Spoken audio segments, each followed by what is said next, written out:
So this is what I've been trying to explain to people, which is that even if, let's take the U.S. for example. Even if one state is doing well, as long as there are other states that have high activity, the state that is doing well is still vulnerable to a flare-up because the virus is still active amongst people, and we've not shut down borders, and people are traveling from one state to another. We are all kindling for the fire that is this virus. There's no pre-existing immunity to it. And as long as there remain a majority of the population that's never been infected by it, it could flare up at any time and at any place.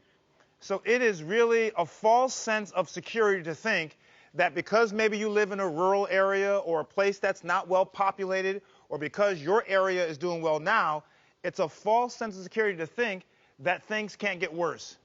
Absolutely correct. Now, there are still countries that are still badly struggling with the virus. Absolutely.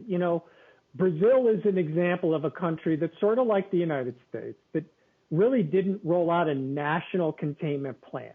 There was no early contact tracing or isolation. The national government really didn't take the virus seriously and left it to the local authorities to do what they were going to do. And so you ended up devolving into like 1,000 different little pandemics and no coordinated central effort. And then even after containment failed, mitigation strategies, lockdown strategies were never implemented nationally. And so even if one area might be able to temporarily get control, it would just flare back up. And you end up playing this game of whack-a-mole. It's here, it's here, it's here, it's here, and you can't get control of it. Dr. Spellberg, you are an expert. What do you want to say to the country when it comes to trying to understand the lessons we can learn to help us finally get through this?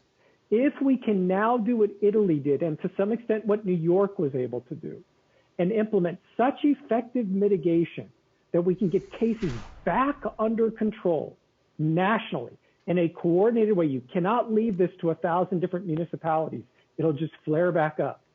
If we can get national coordinated mitigation done effectively, maybe we can get case volumes down low enough that we could reinstitute containment on the back end and get back in control of this, like Italy has done, like South Korea and New Zealand were effectively able to do.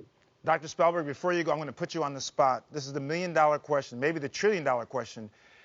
Should we go into a national lockdown for a period of time? I think the only way we're going to do this in a way that protects what people legitimately want. I mean, we do have to recognize the economic harm of this virus does kill people also. But it's a false dichotomy. The economic harm is caused by the virus. And countries that locked down initially didn't suffer the substantial economic damage. We need to get back in control of this like Italy did. There needs to be a national coordinated effort to control this virus and mitigation so we can go back to containment. And would shutdown do that? We certainly would hope so, failing a vaccine. I mean, if a vaccine comes out and is highly protective, that's an alternative, but that's months and months away. That's right. Well, Dr. Spellberg, this is so good, such great information.